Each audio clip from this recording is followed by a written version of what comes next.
Yo, it's your boy in the building. You know what I'm saying? Shit. I got premium and I ain't never look back.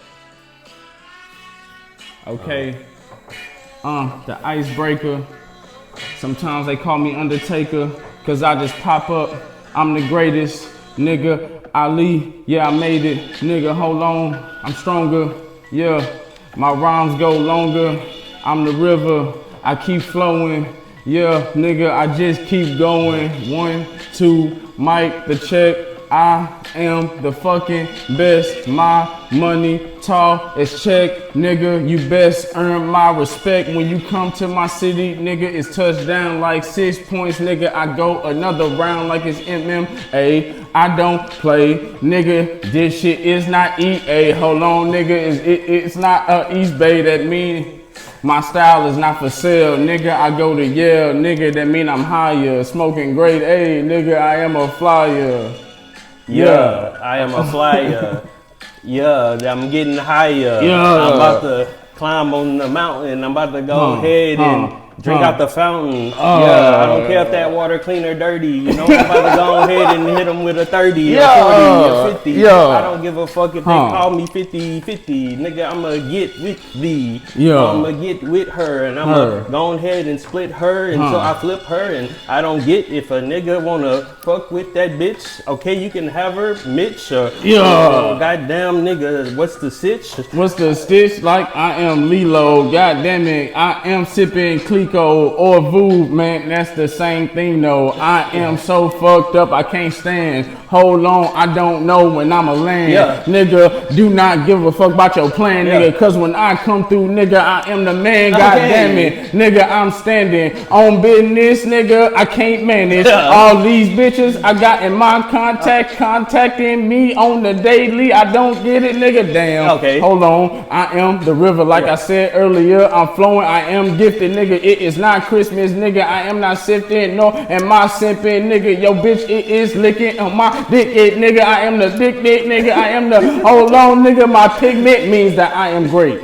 Hold on, nigga. I beat my chest cause I am a fucking 8. I am dressed in bait. Nah, nigga, I ain't. But I'm just saying this shit cause it sound right, left, up, down, motion. Take that bitch to Pound Town, nigga. Take her to Pound Town like I'm sexy red. I don't give a fuck, nigga. I'm a big blue, big red, big green. Nigga. You know I'm all about my cream and my green. And I don't stop. You know I'm fucking free, nigga. Go ahead and free me or free he or I don't know what I'm about to say next. But if that bitch coming, I'ma give her some good sex and then we gon' have a good time after that. We might go ahead and open up that Snapchat, go down the call log, see who I'ma call. Might just take a nap and then wake up and ball, nigga. Yeah, we can go to the court, have some fun, and might go to actual court if a nigga do a crime. I might have to do the time. I might have to go and fucking cry. Now I'm a good guy, you know. I don't do none of that. You know, I'm a fucking fly. I'ma go get on the plane. I'ma go to the island of the niggas who do the damn thing. Okay, niggas do the thing. Sometimes when it hurt, it sting. That's what they don't talk about when niggas rap about the bling a bling. Cause we get paid to be stupid. Hold on, we get more if we are foolish. Nigga, it's like they dreaming, but it's lucid. God damn it, they gon' crash cause they, clueless, nigga. But they give the blues like, here go a check for being, nigga. Being a nigga. God damn it, how do you figure 6 figures just to be a nigga? Like, wait, if you talk about some real shit, you don't get paid. Oh my God, they still got too real at the end. I got kind of real. I gotta throw in something. You know what I'm saying? Something real. Hello. Something real. Something real at the end of the day. You finna game today, bro. Niggas don't freestyle no more, man. So it's fun, man. It's fun. Last time I freestyle was probably with Shaq in the backseat after a long night of having fun. Okay, so we're gonna get into the interview, man. All right, man. Hey, this is Everything is Everything. I'm your boy Ello.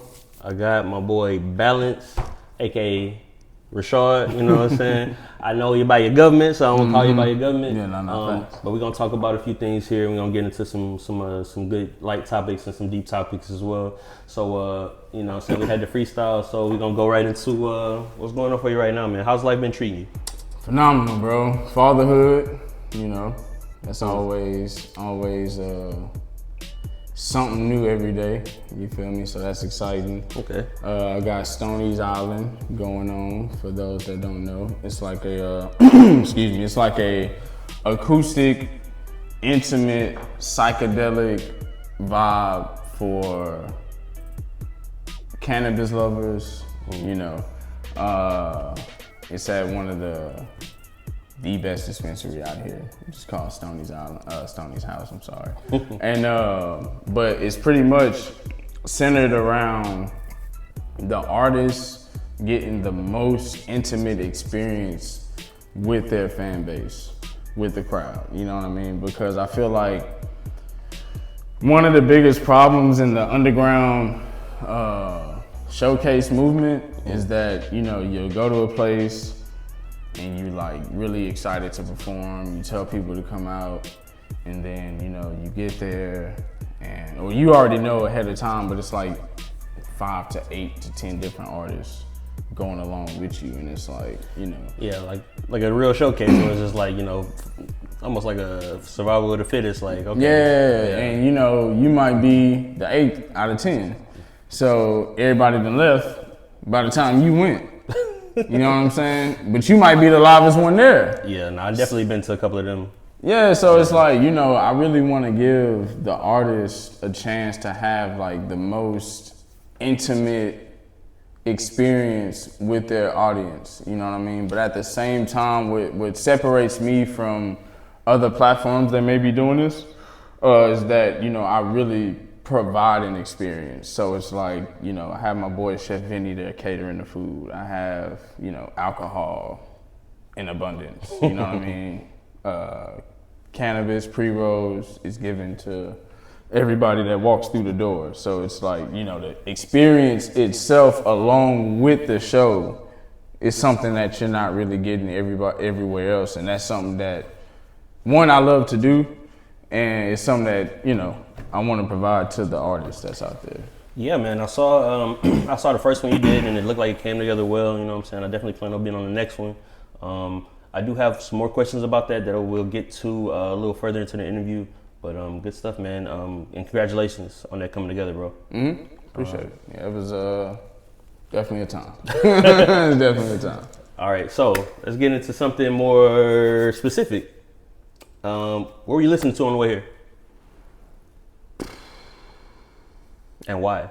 Honestly, I was listening to a Funny Marco podcast because I had seen a little clip of G Herbo going off on him. And I was like, what the fuck is these niggas talking about? And so I just clicked on that. But as far as like what type of music I've been listening to, like as of today or recently, what you got in rotation the last couple of days? With 3 albums, with 3 songs? Imagination Part 1 and 2 by Common, for sure. Imagination that's not new. That's some. Yeah, I think that's the name. Is that the name of it? I believe that's the name of the album. Okay. I want to say that's one of his earlier projects, or no? No. It's like 2021. I want to say. Oh, okay, that's actually like new. 2021. Pretty new. That American Gangster. I've been jamming Jay-Z. Jay-Z. Yeah, I've been jamming that really heavy. Okay. And man, a lot of like Black Star. Okay. Mos Def, Talib, Ninth that's not Black Thought. No, that's Roots.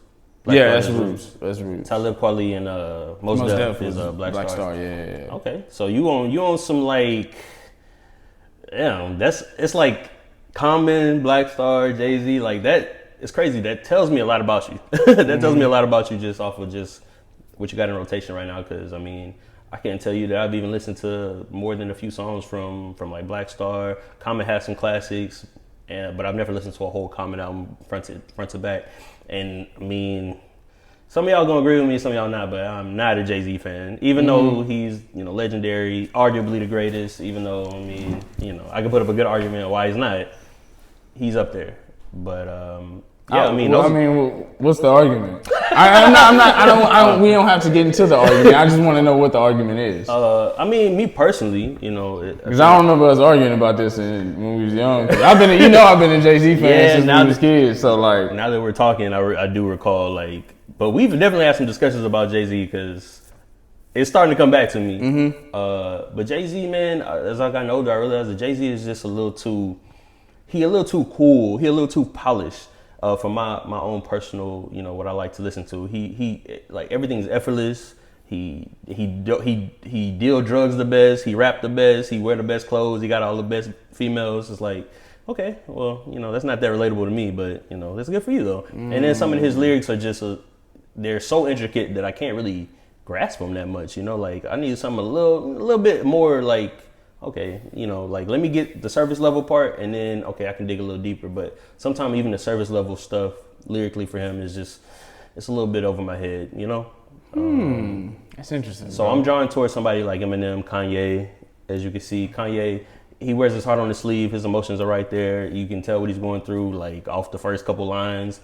He's really transparent. Eminem, same way. He almost give you too much information, and I like that where it's like, one song I'm crying and I'm going through something. The next song I'm happy. I'm on top of the world. It's more reflective of like real, true human emotions. Like there's ups and downs. And Jay-Z, ain't a lot of ups and downs in his songs. It's kind of just like I'm that nigga in every song, Oh, yeah. I can see why you say that because a lot of his hit songs that is. The but that's the appeal that's given. No, for sure. Yeah. But I lost 88 bricks. Had to fall back from the first to the fifth. Gave it all back. If I ain't a hustler, what you call it? I mean, it's just like it depends on what you listening to from them. You know what I'm saying? Like that'll give you that perception. Cause like, bro, like all the Blueprints, Black Album. Life and Time, Sean Carter, all those. The American Gangster, that's my favorite album by him. Is Jay-Z your favorite rapper? Yeah, of all time, yeah. Damn. Yeah. That's crazy. Yeah. Just cause like, to me, he embodied every single, what you can say, what do you call it? Like, every single trend of hip hop since he became relevant. You know what I mean? He's done the big T, baggy daddies, bandana on the calf, bandana on the wrist, you know what I'm saying? To the suit and tie, you feel me? To the... Okay, that's true. You know what I mean? To the using auto-tune, to the using, you know what I mean? Different artists to, expand his... fan base, you know what I'm saying? So yeah, that's definitely true. I'll give him that. But I mean, I don't take anything away from Jay-Z. He's great, not necessarily for me, but I listen to a lot of guys that aren't for everybody else. But it's crazy you say that though, and you name Eminem. Because it's like... I mean, Eminem and Jay-Z... You might see me walking, you might see me jogging. You might see me walking a dead Rottweiler with his head chopped off in the park with a spiked collar hollering at him because the son of a bitch won't quit barking. It's like, nigga, what? Yeah, see... Oh, okay, you talking about with the intricate lyricism. Yeah. Yeah, I mean, he's intricate, but I think his intricate lyricism is more like... the way he places his syllables, right? So he's, he's just playing with syllables, but the actual message is pretty simple. What you said was pretty simple. The dog won't quit barking. But he just paints it in he literally paints a picture where it's like, damn, bro, it's kind of gruesome, bro. That's an art within itself for sure. But that could be me with Jay-Z. It could be a me thing. You know what I'm saying? I might just not be smart enough. No, I've heard that argument before. Like I've heard people say like, I can't really relate to the way. Yeah, that's. But it's not just that. Jay-Z was the first artist I ever seen use, as far as rap, I ever seen use live instruments. You know what I mean? And coming from the background I come from, as far as like being in the band and shit like that, I was like, yo, that shit is crazy. If I ever was to rap, I would want to do some shit like that. And that drew you to him early on. Yeah. Well, you know what? That's actually a great segue. Because the next question is... game at some point, bro. The next question is, if you only had 5 albums to listen to for the rest of your life.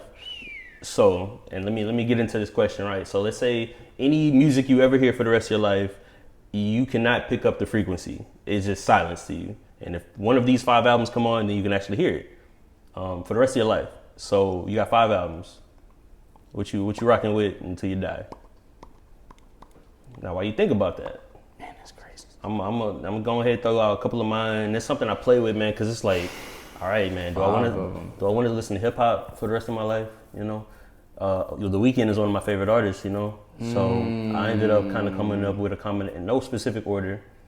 My favorite album of all time is 808s and Heartbreaks, which I wish I had them up here, but you know. That's definitely a great album, bro. Like that is. I can put that shit on album, start to finish every time. It feels new every time I listen to it. Like it don't get old. Sonically, like like you said, it feels new every time like you hear it, bro. I mean, it's everything I want from the album. All the emotional depth, all the instrumentals, they change. All the 808s are heavy and hard, and then he's quiet and introspective sometimes. He's loud and he's sad and he's angry, and I just feel it all. And I just give me all that. I want all that, you know. So 808s and Heartbreaks, Beauty Behind the Madness. I'm thinking about, man, it was between that one and Starboy. You know what I'm saying? I love Starboy, but Beauty Behind the Madness is even more sad and more like, you know, like heartbroken. I like that. That's The Weeknd, I'm assuming? That's The Weeknd, okay. Yeah. So those are 2 Weeknd albums that probably gonna go in there with Kanye, and then Eminem. So that's 3. That's 3. Then Slim Shady LP, Eminem's first commercial album. That's where I got that Marshall Mathers bar from. Yeah. Oh, that's from Marshall Mathers? Okay, yeah. Yeah, you gotta be Eminem fan if you can come off the dome with that. So that one, and then Eminem again with Encore. Now Encore is one of the ones that people like try to shit on Eminem for. Like it's not one of his great ones. Like because he put out Eminem Show, Marshall Mathers LP, Slim Shady LP. Oh, actually, I'm sorry, you were right. That bar I said was from the Marshall Mathers LP. Okay, yeah, that one was the next one. But that 3 album run. Encore was, to me, that was that's crazy. The one that Curtain Call broke me into hip hop. Like I knew music was cool, but my brother used to listen to that, Dad, and like Lloyd Banks. I think it's Hunger for More, and when 50 came out, so around that 2003, 2004 era, and the songs on there, the fucking Ass Like That with the little puppet in the video is funny. Just Lose It, and then Mockingbird, one of the saddest hip hop songs to me. Like it just had a lot on there that, you know, I love it. It's crazy you say breaking you. That album broke you into hip hop because it was the Black Album for me. Is that your first album you put in? Like that was cause you know I got an older brother. He's 10 years older, and he's been musically inclined. That's really my biggest influence. You know, you're gonna see that on the first episode. I gave him a shout out, but my brother's 9 years older than me, and same thing. He's in his room making beats and freestyling and all of that. So literally, and he put on the Black Album one day, bro, and I was like, whoa, what is this? Fuck is this, bro? Like. This is like, I've heard music, you know what I'm saying? I've heard the hard rap, the boom bap, but this was all of that. It was all of that and some, you know what I'm saying? Like it was like a movie, you know what I'm saying? Like every single song, bro, I'm sitting there asking questions like, what does this mean? What does this mean? What does this mean? What does this mean? Why he made the beat like this? Why he stopped rapping right here and started rapping again right here? Like that joint really had me like, bro, this is music. Like that's crazy. And I was like, man, I couldn't be more than like 7 years old when that shit came out. You know what I'm saying? Like 7, 8 years old. Yeah. But I remember like I vividly remember asking him like so many questions. You know what I'm saying? And it was like, bro, this is. Like, I love this type of music. This is rap, man. Like, this is dope. That's super dope, bro. Like, I'd probably say with Encore, same thing, but it was more like me going on his computer when he wasn't on it, and me not supposed to be on the computer. I'm looking through his stuff. I'm seeing Lloyd Banks. I'm seeing Eminem. I'm watching the music videos. Just when YouTube was still new, like 06, 07, like YouTube was still new. I'm going look at the videos on YouTube, and yeah, man, So yeah, that's similar. I was about to look up I'd probably be lyrically Talib Kweli. Truthfully, I wanted to rhyme like Common Sense, but I made 5 mil. I ain't been rhyming like Common Sense. Like, hey, bro, that album, I never forget my bro. Like, I heard that, and my bro was like, "Did you hear what he just said?" You know what I'm saying? I'm like 7, 8 years old, bro. I'm like, "Nah, what he said? What he said?" He ran it back. He was like, "Bro, listen to that." And broke it down for you. He broke it down for me, and he was pretty much giving me game on like what he meant, and I was like, "Dang, that's crazy." You know what I'm saying?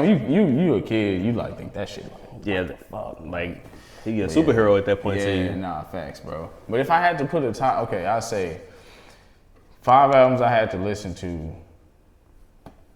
That'd definitely be one. So you got 1. Good Kid, Mad City. Sideline Story. 3. No specific order. Yeah, no specific order. Sideline Story, Good Kid, Mad City, Black Album. Okay, I think people would be very satisfied with your 3 right now.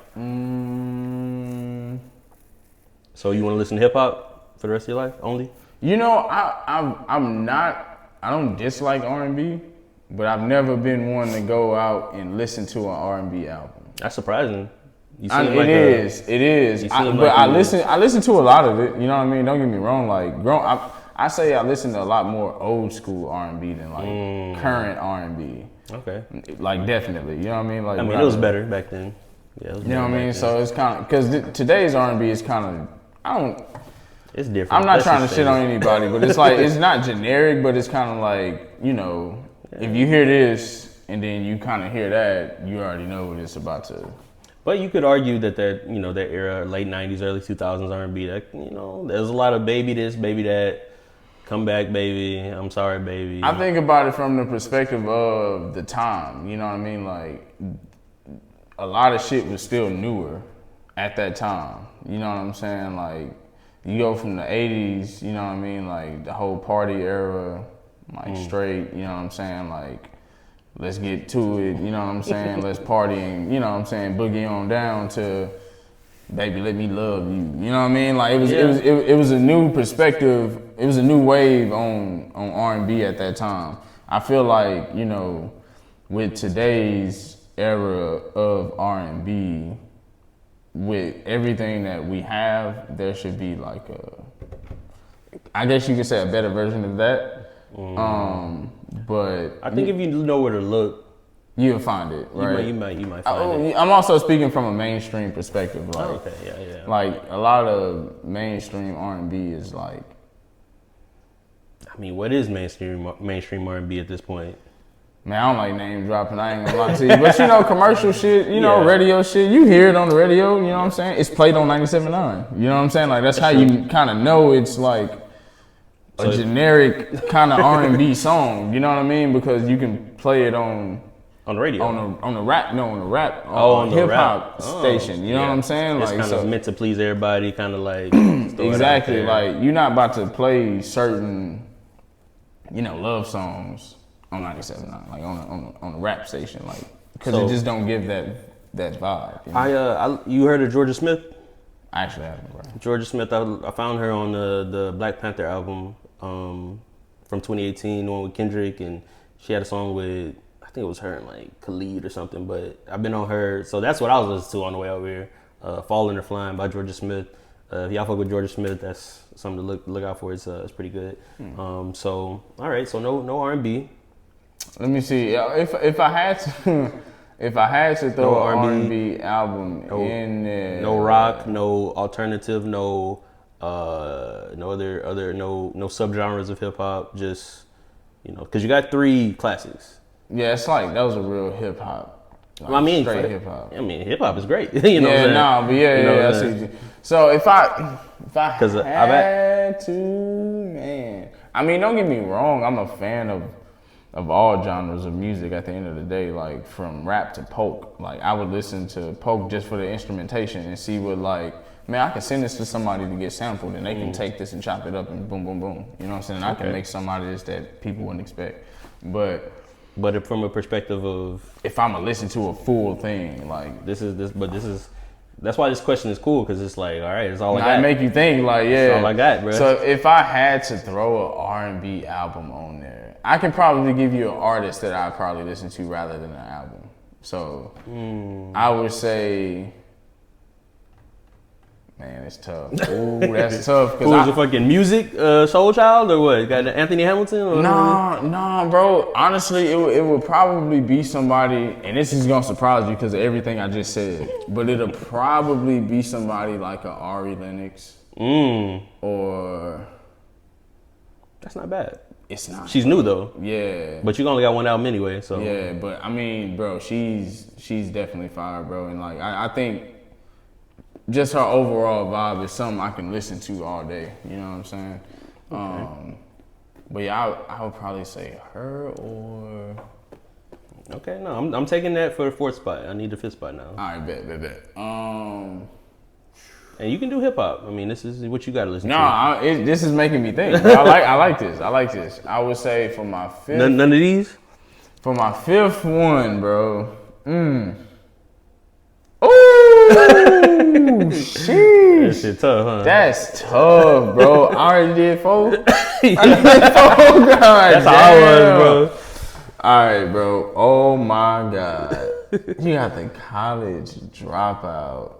Yeah, oh bro. My goodness. This is amazing too. Like, bro, this is amazing. Honestly, too. Bro, this hurts so much. Like, yeah, that was one of the. If I had 3 artists I like really wanted to ever work with in my life, he was on that list, bro. Like no cap. Like when that happened, it was like.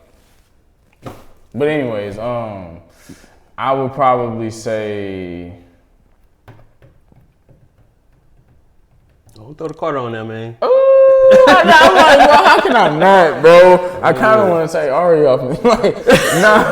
Hey, but you know, you got. I will have to probably say the Carter, bro, because like I never forget when it first came out. Me, my uncle, and both of my cousins, we drove to Radio Shack, and we bought the album because we was about to go to Dallas. Played the album like 4 times, bro. Like the whole way, nothing was played but the Carter, dog. But the Carter 3, and it was like this shit is such a masterpiece till this day. Like till this day, it's still like. Is that the one that starts with? Because I get the numbers mixed up sometimes. 3 and 4 mixed up sometimes, but 3 is it 3P or is it Dr. Carter, Mr. Carter? One of them. I believe it starts with 3P. 3P. Yeah, I believe it starts with 3P. And then yeah. So that's the one. Yeah, man. I mean, that is one of the toughest questions I've ever had, bro. I'm not gonna lie, that was harder than fucking tax test, man. Like, god damn. Yeah, bro. Yeah, that's. Let's get into Rishad. So it's gonna be a few questions that kind of stack on each other. So we can kind of go do an overall and then get into deep. So let's talk about your childhood, man. So I was there around for some of your childhood, but let's talk about growing up. How was your household like, and what kind of kid were you? First question, how was the household like? It was kind of like, like a broken home in a lot of ways. Just because my parents had my brother, like I say, he's 10 years older, so they had him at a very, very, very young age. And it was at an interesting time in life. You know what I mean? You had the whole Reagan era of, you know how that went down. And yeah, so the 80s, mid 80s? Yeah, so. Your brother was born? Yeah, my brother was born in 85. You know what I mean? So my pops was 15, my mom was 15. Damn. You know what I'm saying? So like. I didn't realize they was that young. Yeah, no, just for perspective, my mom was like 36 when she had me. Really? So I have old parents. You have very young parents. Yeah, it's an interesting dynamic, bro, because you don't realize as a kid that, your parents had a life before you. You know what I mean? Like that's something you don't really realize until you get older. You maybe have a kid or you go through a relationship that make you reflect and blase. But my mom didn't really have parenting. You know what I'm saying? Like she had to kind of raise herself? Yeah, and her siblings. Like damn, my mama did the same thing. She was the oldest and she had to raise her siblings. My grandma was in and out of health centers and all kind of stuff. So yeah, a lot of similarities there. And that kind of, you know, put my mom in a certain spot mentally, because that shit, you know, it fucks with you. Like your mom, she not there for me, but you know, you ask her for $30 to keep the water on, and when she know you get paid, she asks you for that $30, or she gonna kick you out. You know what I'm saying? And you got my brother in your hand, and y'all in this hole fighting over $30. You know what I'm saying? So it's like, that's the shit she went through on a normal basis. In her childhood. Yeah, in her childhood. So it's like, I didn't realize when I was a kid, damn, that's why she always so mad. Like, you are always mad. So your mom being mad, how did that affect you? Yeah. You felt like you were afraid of her, or you didn't want to go to her? Yeah, man, I never, you know, I didn't, again, I'm glad you asked me these questions, because these are a lot of things that I didn't really learn about myself, and I don't like saying my age, whatever. I noticed a lot of artists don't do that, so I ain't gonna do it. But as I got older, I learned, like, bro, this is why you have communication issues, because you didn't even want to talk to your mom, bro. Like, you couldn't even go to your mom for relationship advice. You know what I'm saying? Because she never got relationship advice, ever, until she started going to church in her later years in life. But that don't really relate to what I'm going through. You know what I'm saying? Yeah. So couldn't really go to her for that. Couldn't really go to my dad, because he, you know, that's not something that he was just too keen on himself, because he had a lot of work to do. You know, even though, like, right now at this point, that's the wisest man I know, and that's, you know, he got, like, bro, that's my guy. You know what I'm saying? Like, wisest person I know. Yeah. But it affected me in ways that I didn't even know, bro, until I was like a real adult with a kid. And it's like, it just, I couldn't communicate, bro. I didn't know how to talk to people. I didn't know how to, like, say, hey, yo, look, this is what it really is. You know what I'm saying? I always felt like I had to kind of lay back, because certain things that happened with my mom, you know what I'm saying? Like, she would get mad, and, oh, you the reason why I went through this when I was young. I let this happen to me, and da-da-da-da-da. So maybe that made you a bit more reclusive. Maybe you kind of stayed to yourself. You were, like you said, you were quiet. You didn't, you know, kind of go out of your shell, just because some of that stuff you were kind of getting at home, your mom, and going through her own struggles. Yeah. Okay. And you know, it also is it's a double-edged sword to everything. You know what I'm saying? That also made me more understanding of people. You know what I'm saying? Like, somebody might go off on you, but bro, they probably just had the worst day they ever had in their life. You know what I mean? And you never know what form that came in. That can come in domestic violence. Domestic violence. That can come in all shapes and sizes. You know what I mean? So, like, that also taught me, like, I've seen that before. I know you dealing with yo shit. I don't have to really react to that. Yeah. So would you say that you were able to identify that in other people when you were a kid and you were going through it, or later on in life when you understood your parents a little more, and it's like, okay, now I see, so now I can identify? Or as a kid, you were able to identify as well? Or as a kid, you didn't understand why people did things that they did? I would say it's a little bit of both, because kind of had to grow up fast because of the shit that we was dealing with, you know, with my pops having addiction habits. Yeah. It was kind of like certain things that I had to, like, learn to understand. You know what I mean? So it was like, because of that, I would say at some point as a kid, I was like, okay, this made my mom angry. I kind of see y'all going through the same shit, so I think I know why you're mad too. You know what I mean? Like, and that kind of carried over and translated into, you know what I'm saying, later on in life and shit. But for a long time, I will be honest, bro, like, I didn't understand. Like, why am I going through this shit, bro? Yeah. Like, I do not get why you're so angry at me, nigga. I ain't asked to be in this joint. Like, you know what I'm saying? Like, I'm here trying to figure it out just like you. Like, you know, so like for a long time, bro, I will say like, I really didn't understand, but I learned how to understand like, okay, they might be going through something. Yeah, and then you could understand others as well better because of it. Now, Exactly. Definitely help with like,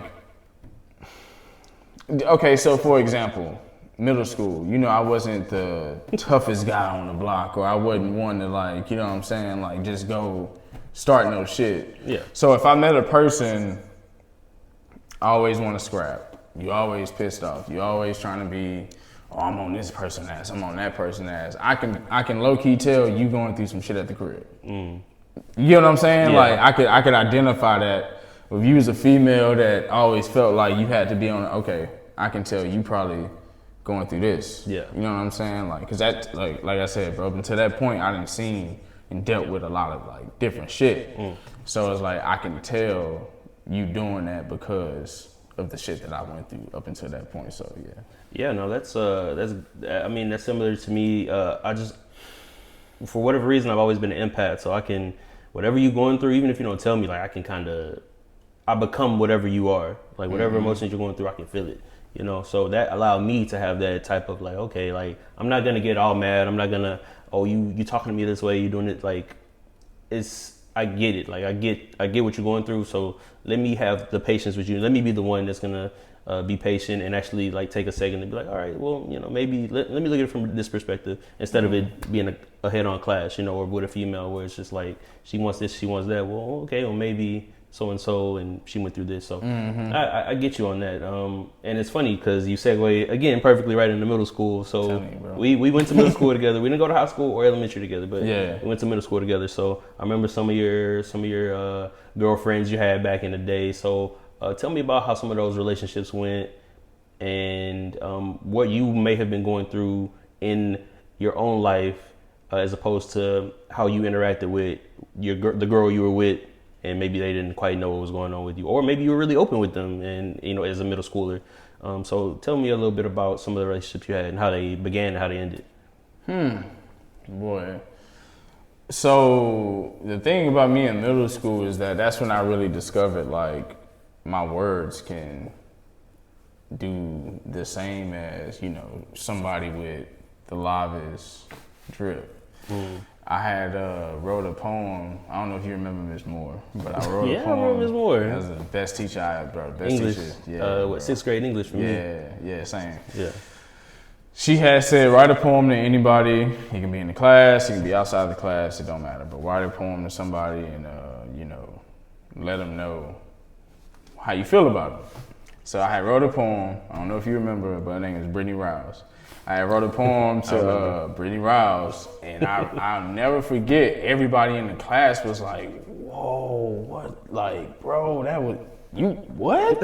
You know what I'm saying? Because I had said it, and then Ms. Moore was like, because I had put little innuendos like, I see you in class all the time, and da-da-da-da-da-da-da, and she was like, who was that about? And I was like, boom, and then everybody was like, yo, so that was a little indicator like, huh, okay.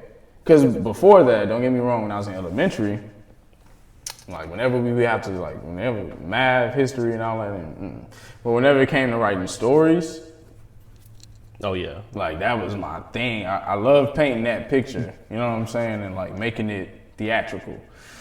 So I kind of knew I could write. Like that's something besides basketball that I believed in myself in. You know what I'm saying? Yeah. So that kind of started a wave of me writing notes to girls, and you know I would write them poems, and they would all be like, "Oh my God, this is for me. Damn. You really mean this?" Da da da da da. But at the same time, it was like, bro, I'm so fucking broke. Like, I'm so fucking poor. Like, bro, I would never fucking forget, bro. I had these pair of, like, old ass Forces, dog, that had a hole at the bottom. And at the beginning of the school year, it was like a little hole. Like, all right, the bottom kind of coming off, but it ain't talking. So it's like, all right, cool, I can walk around. Yeah, I can rock with this. By the middle of the year, bro, that joint was like that big. Like, nigga, I used to scoot around. Like, I used to walk around like that on some shit, bro. I never forget this chick named Vanessa, like, was like, hey, you got like a rock at the bottom of your shoe. And I was like, oh, okay, yeah, I'm gonna get it. It's cool. She was like, nah, like, I think it's really stuck on your shoe. She was so adamant about getting the damn rock off my shoe, bro. So I lifted that joint, and she was like, oh, damn. And just bust out laughing, bro. And I was like, damn, bro. That had to sting. Yeah, no, that hurt, bro. And that was just kind of the story of me when it came to girls. It was like, on the front, you know what I'm saying? It was like, I'm this smooth, suave dude, but as soon as I leave here and go home, it's like, damn, bro, this shit fucking sucks. Back to you know reality. What I'm saying? Back to fucking reality, you feel me? So I feel like girls was really my outlet when it came in middle school, bro. Like, yeah, man. Like, I remember, you know, like, I remember you was good with the girls. You always had a girlfriend. You know what I'm saying? You weren't the biggest or you had the, like you said, the most drip. You weren't the tallest, but you kept a girl. You know what I'm saying? You kept the females definitely liked you. I wish I knew about the poetry thing, because then I could have took some notes on that. I've always had a way with words, but you know, I never thought about weaponizing it like that. Bro, I'm telling you, bro, that was my thing, bro. Yeah, like from 6th to 8th grade, nigga. Like, it just got better. And it's funny though, because the way we talk about like writing, like even nowadays, it's like it's all text messages and shit. Like we was just getting phones back in, like, you know, iPhone and all that came out right in our middle school time, but we was passing notes, man. Like, passing notes. That's why you got it in right there. So. They don't even know about that. They don't know, bro. They don't know. Y'all don't know. Like, okay, that's cool. A skill, bro. All right. So that's really interesting to see the other side of you know, some of the things you were going through at that time. So let's move on to high school. I didn't go to high school with you, but we may have seen each other a couple of times here and there. So how was high school like? Oh, and also basketball. Basketball, kind of going back to middle school. What was basketball doing for you in middle school, and you know, what was going on with it in high school, and you know, tell me about your hoop dreams a little bit. So I will honestly say basketball is where I learned, like, yo, you don't have as much confidence as you think you have. Like, you low key be acting a lot. You know what I'm saying? I ain't gonna lie, I never said anything to anybody, but that was one of the first times I was like, damn, what is this confidence stuff? Because, like, I hear people talk about it.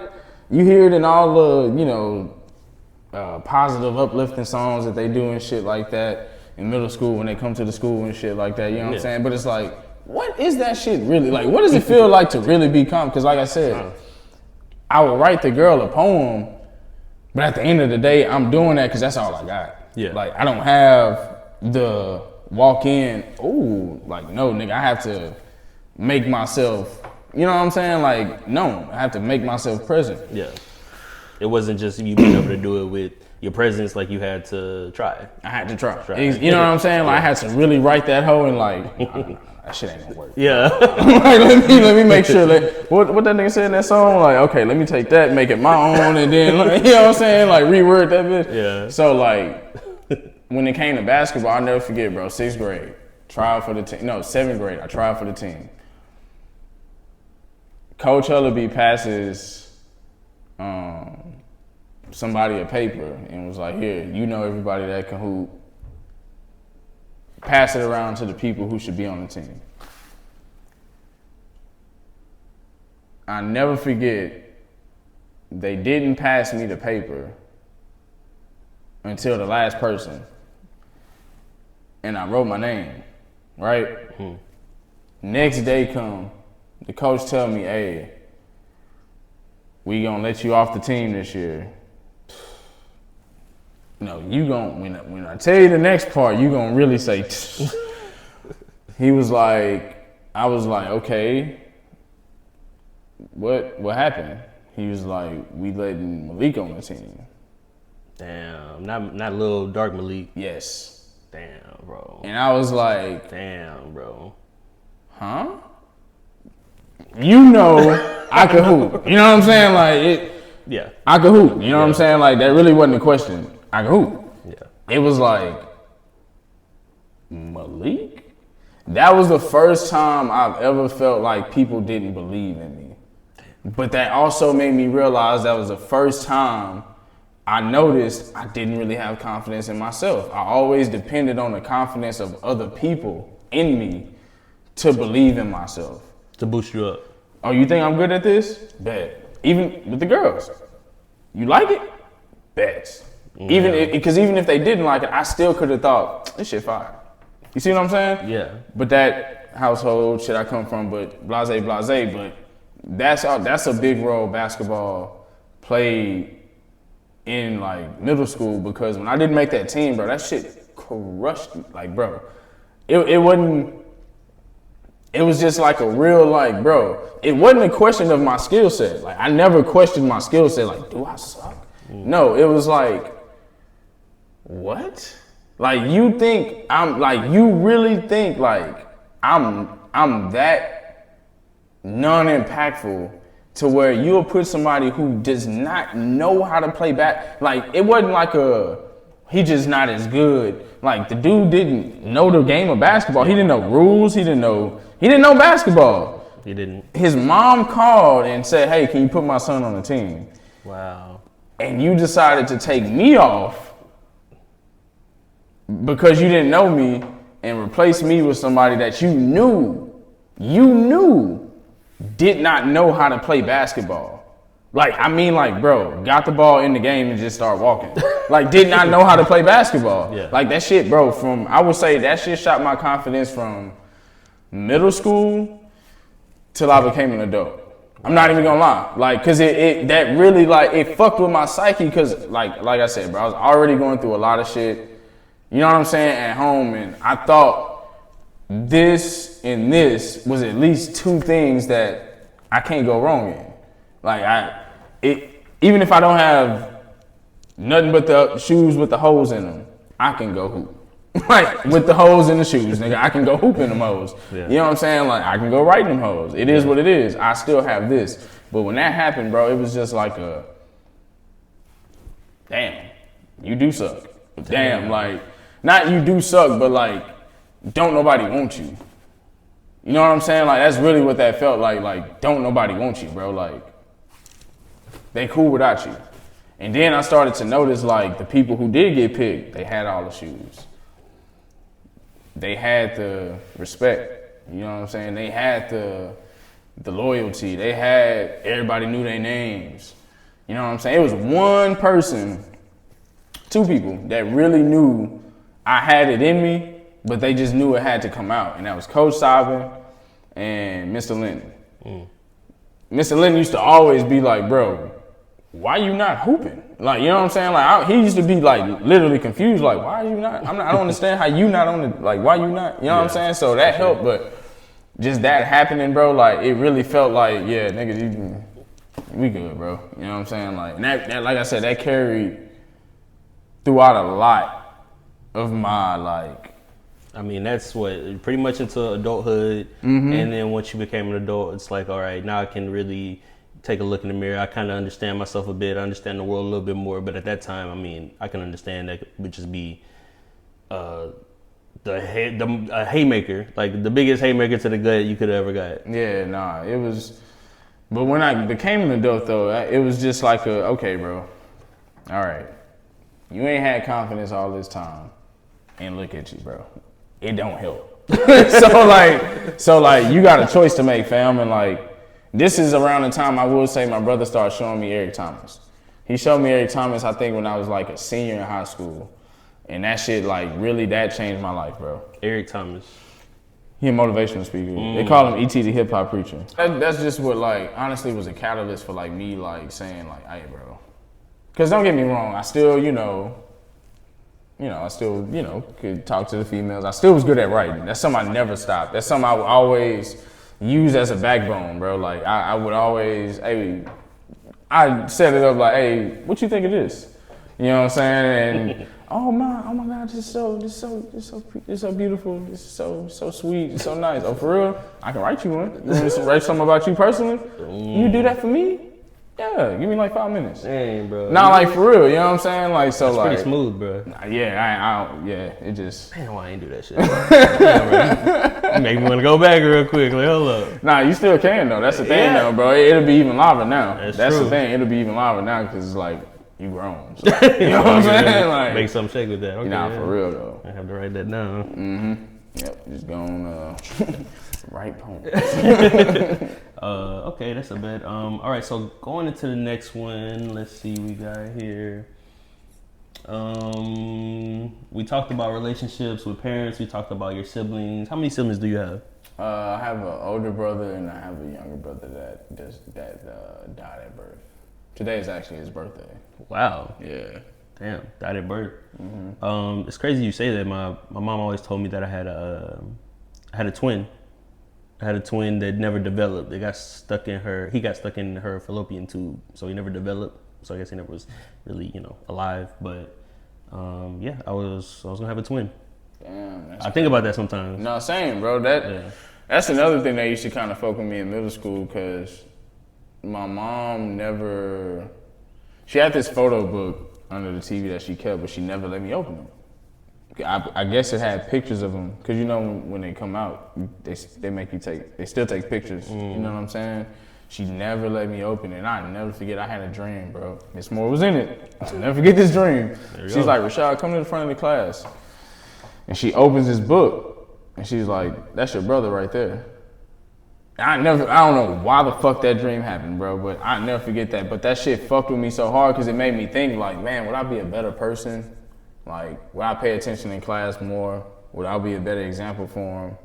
What would I be doing different? You know what I'm saying? Like, would I actually, like, care about this, care about that, this, that, and the third? You know what I'm saying? So yeah, that's interesting, man. Like, sometimes with my whole twin experience, like, I think the uniqueness of who I am is like a plus, but at the same time, it's like, damn, I just feel different from people sometimes. It's like, like I understand them, but I don't know if they really understand me. And I know if I had somebody around that was like me, then we would understand each other. At the very least, I would have that person, I would have my twin, but yeah, I think it all worked out the way it's supposed to work out. No, facts, bro. The question is, like things that have helped you deal with your past, helped you cope, and what ages were you when you started to kind of have those epiphanies?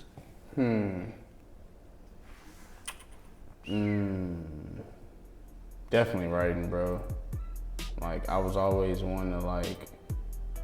Writing helped you cope. Yeah, like, I was always one to, like, feel like my story could help his story. You know what I'm saying? I always felt like, bro, it's no way I'm going through all of this shit for nothing. You know what I'm saying? Like, yeah, for sure. For some reason, I always felt like that. Like, even though at the moment, like, it hurt, I was, like, confused. I always knew at the end of the day, like, I'm going through this for something. And as long as I can write about it, I got a chance. Yeah. You know what I'm saying? Like, I have a chance to impress somebody. I have a chance to impress myself. I have a chance to just get better at something. You know what I mean? Or hooping. You feel me? Like, I go put up 100 shots, you know what I'm saying? 200 shots real quick, like, like that. Yeah, as a kid, I guess you could say the typical things like video games, you know what I'm saying? Just talking to people too. I'm not gonna lie, I used to really love talking to adults who I knew understood life. Like, you didn't come from a place of anger, or your perspective wasn't coming from a place of anger, but it also wasn't coming from a place of bias. Like, you just gonna say what I need to hear. It's gonna be like facts and solutions. You know what I'm saying? Like, so I always like talking to people like that.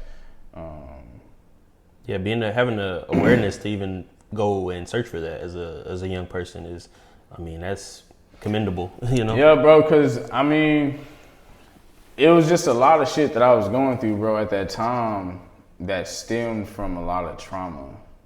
You know what I mean? Yeah. And it's like, I didn't understand that shit. Like, I just knew I was going through it. You know what I'm saying? And it's like, what the fuck is this?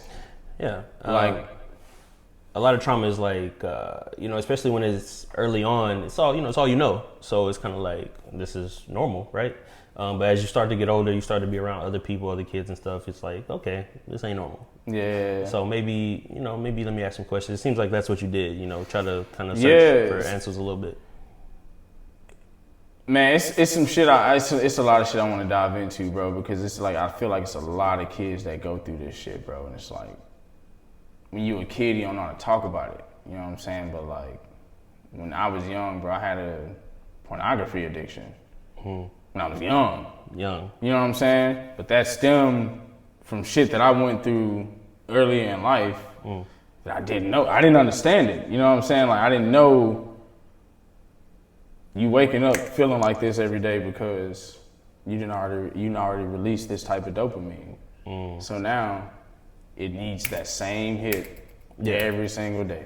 You can't stop it. And you a kid too, so your shit going rampant because you don't have self-awareness like we do. Like, we can feel ourselves kind of like, you know what I'm saying, like getting urges. You know what I mean? And it's like, whoa, chill out, nigga. Like, you tripping. But as a kid, it's like, it's just, I need to get that shit like going. You know what I'm saying? Like, instant gratification. Instant gratification. I need that. And as you know, you sneaking doing it, you think you experiencing something.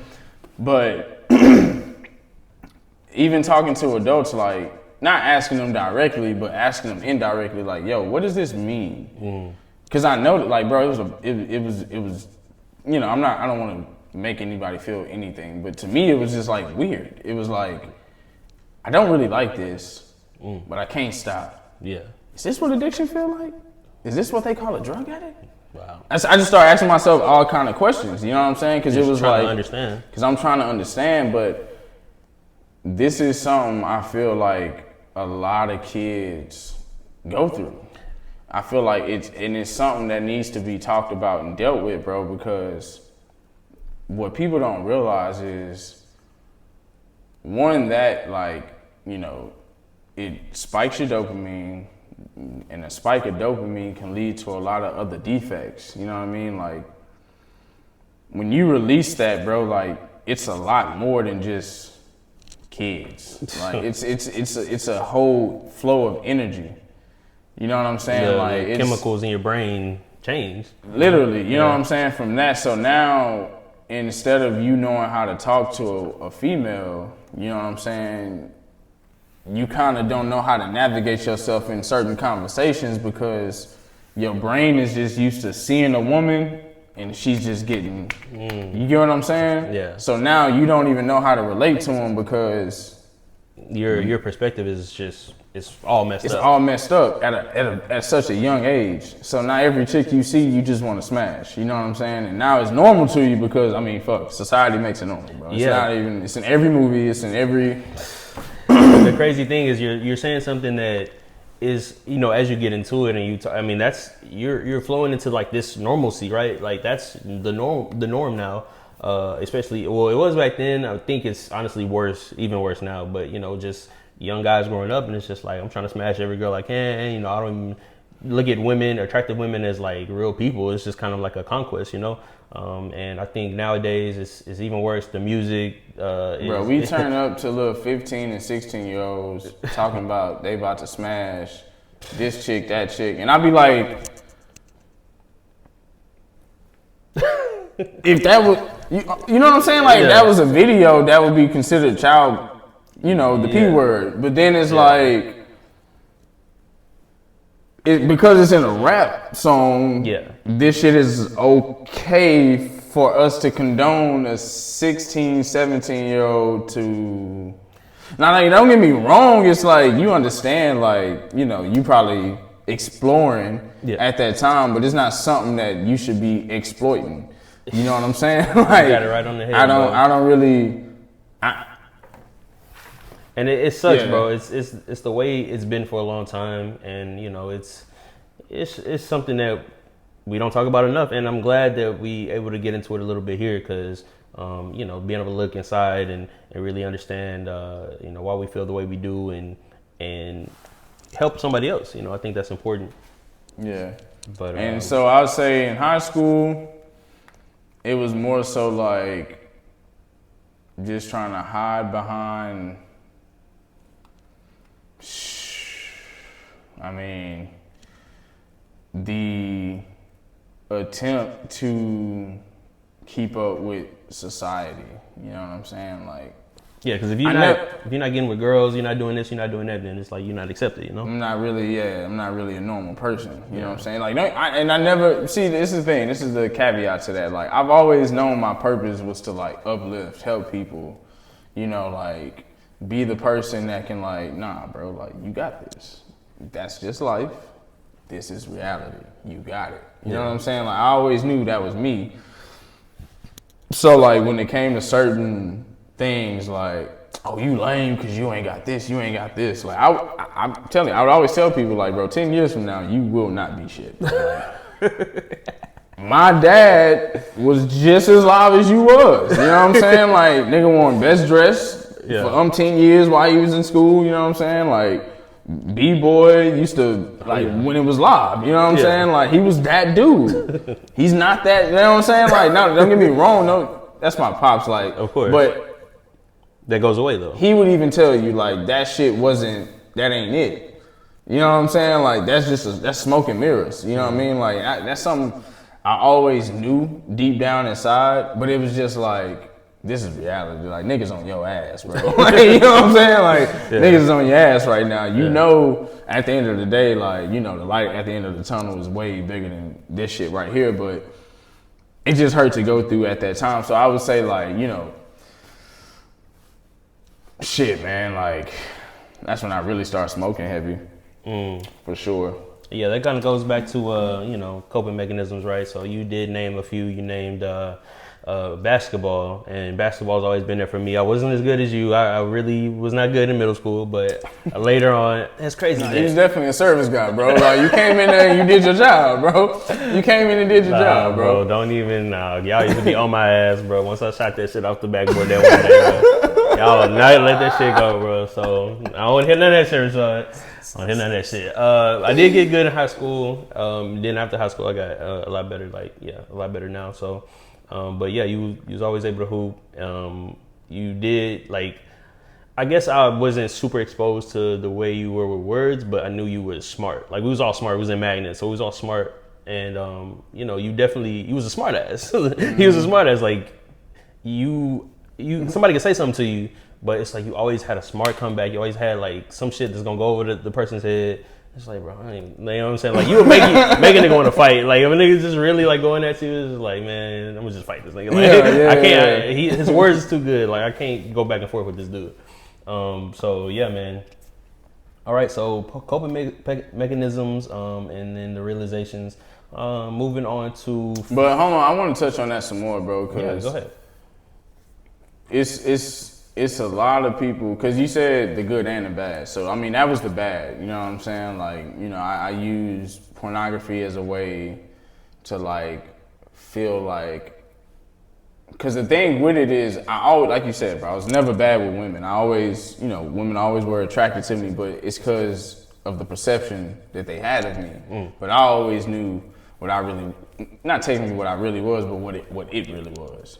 You know what I'm saying? I knew, like, I don't want nobody coming to my house. Yeah. Like, I don't want to invite no females to this shit, nigga. They go in the kitchen, nigga, they ain't gonna leave. Like, you know what I'm saying? Them bugs in there, nigga, they pay rent too. You know what I'm saying? So it's like, I don't want nobody at my house. Like, I can't throw a live party and expect people to come to this hoe and it be jumping, because my people don't even let me listen to rap music. I gotta sneak and do that shit with my brother when he drive me to and fro, you know what I'm saying? So, like, the party gonna be lame. You know what I'm saying? So, like, we can't watch certain things on TV because it might trigger something that's going on, you know what I'm saying? So it's like, I never really, I guess, I'm kind of losing the point I was making, I'm sorry, but no, go ahead. I never really, like,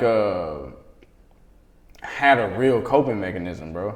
It's what I'm trying to get at. You know what I'm saying? Like, it was always a perception of what I wanted people to think of me. You know what I'm saying? So, like, once I got older, I started, I mean, I had to, bro. I had to learn myself. Like I said, bro, I sat down with myself and was like, look, bro, you gotta have confidence, nigga. Yeah. Like, you got to you do music, you gonna do this shit, bro, you have to be confident. There's no question. If you ain't gonna be confident, just be a worker, do your thing, and live that life, and that ain't me. So I was like, all right, bet. Started doing some research, started doing some real deep diving, you know what I'm saying? Like into like the shit that I was going through, like, why can't I get away from this porn addiction? Like, why can't I stop when I wanna stop? Like I said I wanna stop, but why, you know what I'm saying? Like, what the fuck is it? You know what I'm saying? Like, it's kind of crazy. Like, it's crazy because that gets normalized, right? But then the dude that's a junkie on the street, that dude is he's asinine. Like, man, how'd you end up like that? Yeah. You get what I'm saying? But we don't ask, how'd you end up watching this 3-4 times a day, nigga? Like, yeah, it's crazy. And I'm sorry, bro, but that's really like not debunking. That's really like killing a lot of our like manliness, bro. You know what I'm saying? Like that shit, the effect that has, and I'm speaking from a melanated cultural perspective, bro. Like, that's killing a lot of who we really are in relation to, like, you know, our roots. A lot of the practices aren't normal, bro. You know what I'm saying? Like, it's not normal, dude. Like, it's really not normal. So that got me on the path of like learning about the human body, dopamine, like the effects of that release. You know what I'm saying? Like, what happens when you release the sexual chemicals in your body at an early age. Wow. Because everybody always, especially when we was growing up, the chick who was having sex the most at that time in like middle school, 9 times out of 10, you knew something happened to her earlier on. Yeah. You knew something, like, you know what I'm saying? You knew like, oh, that's why she like, you know what I'm saying? Like, because I mean, you ain't supposed to be active like that as a kid. You know what I'm saying? But that's what happens when you release those chemicals that early. You don't know that you aren't in control of something that you can't control because you don't even know that it's controlling you. You know what I'm saying? And we don't understand that, how to identify this shit. You feel me? You don't understand, like, you know, when you don't wake up, and I'm getting a little technical, it might be a little conspiracy or whatever, but when you don't wake up on rock solid, you know what I'm saying? That's a problem, that's a sign that your blood not flowing properly, which could be stemming from masturbation. Yeah. Which could be stemming from the fact that you only get an erection when your dopamine releases a certain way now. You know what I'm saying? Like, bro, the way that these studies are coming back about men's testosterone levels and shit like that is crazy, bro. And it really divides the household on some like underground type shit. Because you got a lot of men out here accepting lesser roles. You know what I'm saying? But I mean, that's neither here nor there. But so to get to my point, I started doing research on, like, you know, how can you combat that? Because I'm a firm believer in God, bro. Like, if there's a devil, there's a God. If there's a demon, there's an angel. If there's a down, there's a up. You know what I'm saying? So if this is happening to me, how can I like figure out a way to like try to combat it? You know what I mean? And that's when I learned about like detoxing, prayer, like, but actual like sit down and connect and pray and like heal and, you know what I'm saying, take in the bad, take in the good, and you know what I'm saying, and just release that shit and understand that your problems are with God, and like we don't wrestle with flesh and blood, but with, you know, I'm paraphrasing the scripture, but with spirits, demons, and principalities, bro. That shit's deep. Cause this is your flesh, this is you. We see each other, bro. Yeah. If we was to fight right now, we wouldn't really be fighting with each other. Even though we can see each other and we scrapping and nigga, we hitting each other. Yeah. We be fighting with the spirits, demons, and the principalities of the world. You can't see that shit. That's deep. That is deep. You know what I'm saying? You can't see that. You know what I'm saying? And it's like, we need to start identifying shit like that, bro, because that sexualization and over-sexualization, bro, that shit is really like, it's one of the biggest, I feel like, concerns for our generations, bro. And it's one of the most like under the radar. You get what I'm saying? Like, bro, you see a woman, you know, showing everything, and that's looked at as powerful, bro. And don't get me wrong, dog. I love, come on, man. You know what I'm saying? Like, but it's like at the same time, it's not about, do I think you have the right to do that? No, it's not about that. It's, do I think you're playing into the wrong person's hands right now by portraying that image? You get what I'm saying? Yeah, it's a lot deeper. Yeah, so it's like, who's selling you to sell this image? You know what I'm saying? Like, who is this person selling you to? Like, why do they want you to be like this for this demographic of people? Because you'll get people that say, I'm not an idol, don't look at me as an idol. But then you got, you know, radio stations going to high schools playing yo shit. Yeah. You cannot, like, bro, if they were going to corporate offices, okay, that's a bet. You're going to high schools, bro, a demographic of people where you know their minds can be altered. Easily, yeah. Come on, fam. Yeah. So you have a responsibility. There's a responsibility. You know what I'm saying? And not to blame the artist, but the person who's selling the artist. Why are you selling it this way? Why are you taking people that you know 90% of didn't have shit? You know what I'm saying? Before they got this fan base or whatever they got to get to the point to where they at, why are you making them be forced to be in this box, or else they won't have nothing?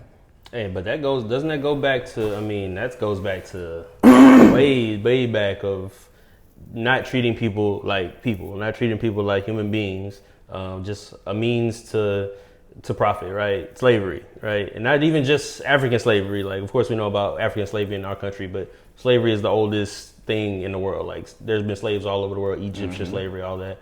And that kind of goes back to that, where it's just like, all right, you can benefit me, so I'm gonna take from you and you're gonna give to me, and you know, you'll just get used up, and then when you're done, we'll find the next one. And that's in so many different industries and so many different aspects of life, man. Like, it's crazy. Like, the same thing with, and I don't get into it too much, but like food, like the food in the grocery store is killing us. You know, fast food is killing us. It's all killing us. You know, if you don't grow your own food, 9 times out of 10 you're eating something that is decreasing your lifespan. You probably did it today. You probably gonna do it later. And it's, you know, that kind of goes into the conspiracy theory thing, though. But even though that's not a conspiracy theory, that's bro. Like facts. Like, you know, everybody knows fast food isn't good for you. And like, everywhere, everybody knows. Especially go to the hood. Every KFC, every Popeyes, corner, McDonald's, Burger King, and they'll all own each other. Like, you'll have Burger King owning Popeyes, which is true. Yeah. But you'll see Burger King 2 minutes from every Popeyes. Yeah. You know what I'm saying? Sure. It's like a never-ending cycle, bro. And that's, again, like I said, that's the coping mechanism I used was detoxing. What makes you happy? On a surface level, I say, you know, I do like smoking weed. Okay. Music, for sure. Hearing like instruments. Like, I can sit and hear like a live music session all day, bro. Like, that's like literally, I mean, I can listen to that shit all day. Wow. You know what I mean? Like, that's something that I like. That shit genuinely makes me happy, which is why I was so eager to start Stoney's Island. You know what I mean? Because I love creating a vibe that's centered around live music, but it also gives like a show. You know what I mean? Like, that shit genuinely makes me happy. My son, seeing his smile, hearing him talk, get smarter every day. Learning, honestly. Learning like really makes me happy. And I know that sounds funny coming from a nigga who knew in middle school didn't do no work. Nah, I'm with you on that. Like learning, I've found out about myself maybe the last year or two, like just absorbing knowledge. Like that's why like all the universal stuff. I'm like I just want to know everything. You know what I'm saying? So absorbing knowledge is cool. So yeah, learning new facts and new anything. You know, I was always the dude who had the random facts. Mm-hmm. Nah, true shit. My homie just told me about that the other day. He was like, man, hey, how you be knowing all that stuff? I was like, man, it's a long story, man. But I just watching Discovery Channel, all that stuff, and you know, just inviting the knowledge, not just going the other way, you know. And also, nah, I ain't gonna say that. Never mind. I don't be on TikTok. You be on TikTok? I stay off of TikTok, bro. Man, stay off of TikTok. It's just I don't really. It's just nonsense, bro. Unless someone like a cooking recipe or something. I be on YouTube though, watching a lot of interesting stuff. Mm-hmm. All right, we're gonna get into some of the I ain't gonna say rapid fire, but some of the quicker ones where we're gonna just do a couple lists. So the top 5 comedians. I don't know if I have 5, but I'll say If you want to do 3, we can do 3. Eddie Murphy, Dave Chappelle, Corey Holcomb. I'm really a big fan of Sidney Castillo now. I'm not gonna lie to you. He's definitely on my list. I don't even know who that is. He's on damn it. Look him up. Sidney Castillo. Sidney Castillo, okay. I probably know him if I see him. Yeah. So that's 4. Chocolate Sunday, that's what that's called. I think it's called Chocolate Sunday. Don't quote me on that. Anyway, Sidney Castillo, and my last one would probably be Bernie Mac, for sure. Oh, I'm about to say, no Bernie? Yeah, I was about to say Bernie. Yeah, Bernie's hard. Okay.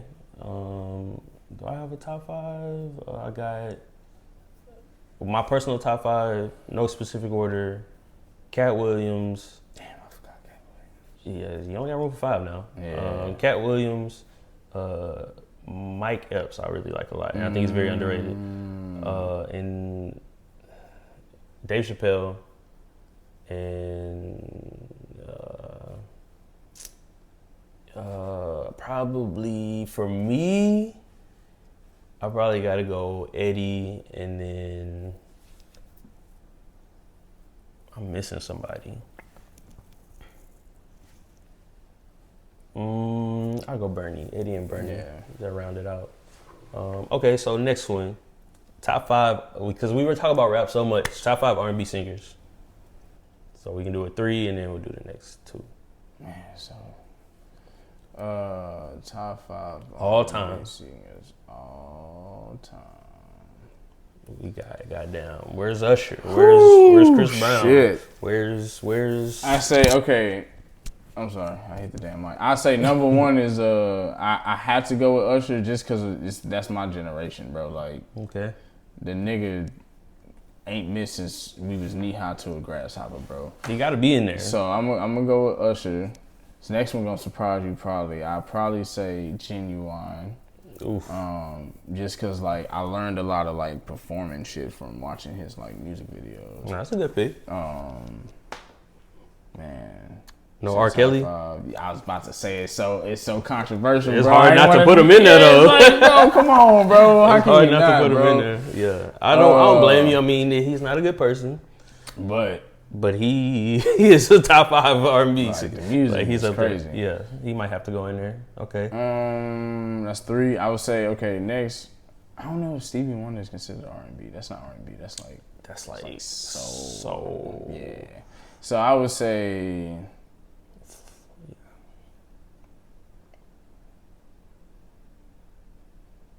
Man, I want to say he could be like an honorary. He could be. I want to say like Music Soul Child, bro. I don't blame. I love music. Like, gotta go with Music Soul Child. Probably the put him shit on he mine, made, too. bro, is like, damn.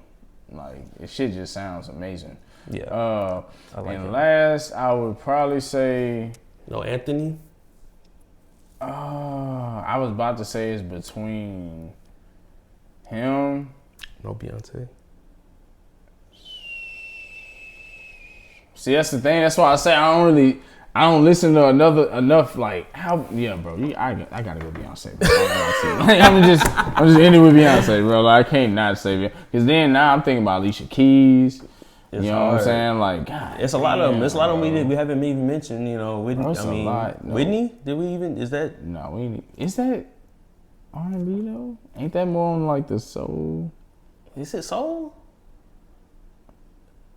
Nah, I guess you can say that. Yeah. I don't know. That's tough. I don't have all the answers, but I mean, you know, but that's a solid 5 though. Damn, that's a solid 5. Let's get into all-time starting 5 NBA, position by position.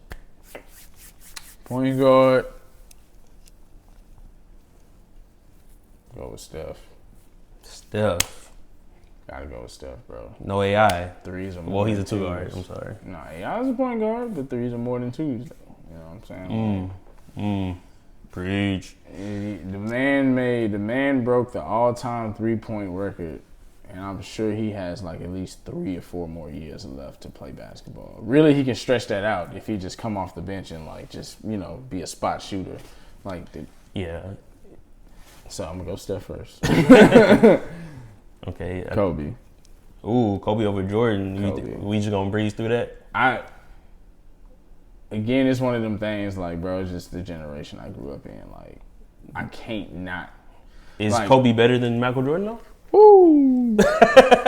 Is he better? Don't say all that. You know okay, all right. I don't think you can say Kobe's career was better than Jordan's. Nah, Jordan had him. Jordan. You know what I'm saying? Like, I don't think you can say Kobe, like, because, you know, Kobe kind of struggled his first couple years trying to find his spot. Jordan came out the gates. And he went out kind of not great those last few years of being injured and stuff, so. Yeah. Okay, well, yeah, okay. I would say Kobe number 2, though. Kobe 3. It's really only 2 answers. Well, 3. I mean, I guess. You know what I'm saying? Like, I guess you go with LeBron. Like, I don't know how you don't. The other 2 would be what, KD and Larry. KD, Larry, or T-Mac. I was honestly thinking T-Mac. T-Mac not a 2, though. But, bro, T-Mac's 6'6", bro. You can put him at 3, and it's like... No, 6'8". No, he like 6'8", right? He like yeah, 6'8", he's 6'9". Nah, he is 6'8", bro. You right. Yeah, he told us. Nah, he could be a 3 guard, bro. Like, that'd be oh my God, that'd be crazy. But, yeah, I'd probably... do LeBron, though, just LeBron, to be on the safe side. You know what I'm saying? Number 4 guard, I would probably say all time, man, ooh, it's tough. I want to say Tim, but I want to say Charles, but I want to say Chris Webber, but I want to say Kevin Garnett. Like, damn, now you're talking. You know what I'm saying? Now you're talking. You threw me off with going a couple of them now. Who? Chris Webber? All time? Chris Webber? Number 1? Nah, I ain't gonna lie, you right, bro. Like, maybe off the bench? Nah. Between all of them, for shit show. Hell maybe off the bench, bro. Yeah. But Chris Webber was great though. He was nice. Don't get me wrong. Chris Webber was great. But I would say KG at my 4. Oh, it's yes. like Larry Bird. It's hard, bro, because that boy gone. You putting him at the 4? Nah, I go KG for shit show. 5. Come on, bro. Ain't no come on, bro. What you mean? I feel like he about to say Shaq. Hell no. Hakeem, nigga. Oh, okay, there we go. Go Hakeem. Okay, I get it. Okay. Hell no. Not saying Shaq didn't deserve it, you know what I'm saying? But shit, I gotta go Hakeem. Yeah, okay. Well, yeah. You know, but this is... Okay, so mine is the same. KG, Hakeem. You ain't pick... I'm picking Jordan. You pick Kobe. Picking LeBron. And then point... I'd probably say Steph. I've been a Steph fan since he was a rookie. And then everybody hopped on the bandwagon, so I had to kind of hop off the bandwagon. But at heart, it's Steph. Magic, shout out to Magic. He might be my 6th man.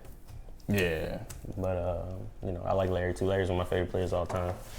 What you eating after this? Man, I honestly want some tacos, bro. You get some tacos. I really want some tacos, bro. Okay. Where you getting them tacos from? You going to the crib? You going to Taco Bell or what? I don't know, bro. It's this little spot downtown that stay open. So I was probably going to hit that joint. Don't ask me where because I suck with directions. I'll just look it up and figure it out. Yeah, once you get the, just send me, boom, this is the facts. spot. You know what I'm saying? I'll check it out, you know what I'm saying? That joint stay open late, too. Your message to the world. This will be the last one. What's balance all about? Your message to the world, if you had, if everybody in the world was watching this, which maybe I'll get Hopefully get 100 views, maybe a lot more, maybe 1,000. But if 8 billion people were watching you and they was like, let me see what Balance got to say, what would you tell them? Be confident. Walk by faith, not by sight. Honestly, that's my mantra, bro. Be confident and walk by faith and not by sight. And what I mean by that is, like, when you hear that voice telling you to take that leap of faith, take it. Because when you walk by sight, then you gotta question shit. Oh shit, what's around the corner? Oh shit, is this gonna work? Is this gonna be a good idea? Is my podcast gonna blow up? But when you walk by, you know what I'm saying, faith, you start the podcast. You know what I mean? And confidence is a catalyst for, you know, greatness. So always be confident. Well, those are some wise words. I appreciate you for coming through. For sure. And, you know, everything is everything. This is my first official guest, Balance. Actually, let's do a bonus question. Where'd you get that name? That's your brand, right? Right. What, you know, where'd you find that? I went to this spot in the Gallo, and they sell like crystal plants based on like your horoscope or your sign or whatever. And you know, I'm an Aquarius. My birthstone is equated to peace and balance. Like, I never knew that until I walked in that store. And this was like, man, probably like a year and a half after I even started calling myself Balance. You know what I'm saying? Like, I walked in that store, because it was just dope. It looked interesting. It's called Carmen Luck, by the way. I walked in that joint, and I was like, man, what is this? She started explaining that, you know, all the plants are based on your horoscope, on, you know, your birth date, blase, blase. Told her what I was. She went and took me to the colors and to the, you know, to the plants or whatever, and I looked into the description, bro, and I was just like, peace and balance, like, what? That's crazy. Like, and somebody asked me what my name was one day when I was working at Lock Bar, and I told him, and he was like, Rishad, that's interesting. She was like, are you from the Middle East, or you got family from the Middle East? I was like, no. She's like, man, your name in the Middle East means like the wise man. It means like balance. You know what I'm saying? I was like, what? Bro, you know what I'm saying? Like, nah, bro, but that's how the name came about, man. Like, that's honestly, bro, like, ever since then, I just started calling myself Balance. I really like how that ties into, like, you know, one of the reasons why I started the podcast and why I named it what I named it is because I think we're all made from the same stuff. You know, the universe is all the same. Like, we're all extensions of the universe itself. And, you know, I think everything is everything, you know, then I really think, you know, we're the same, you know, we all come from the same things. So, you know, eventually one day we'll get there where we're all really getting along, and all the racist stuff and all the hating each other for no reason, and the money gap and the things that, you know, divide us and make us kill each other, man. I think eventually we'll get to a point where we're past that. So, you know, it's all gonna, you know, work itself out, you know, over time. So at the end of the day, yeah, bro. I appreciate you for coming through. Nah, my boy. Appreciate you, bro. Balance interview. Everything is everything. I'm who? Yes, sir.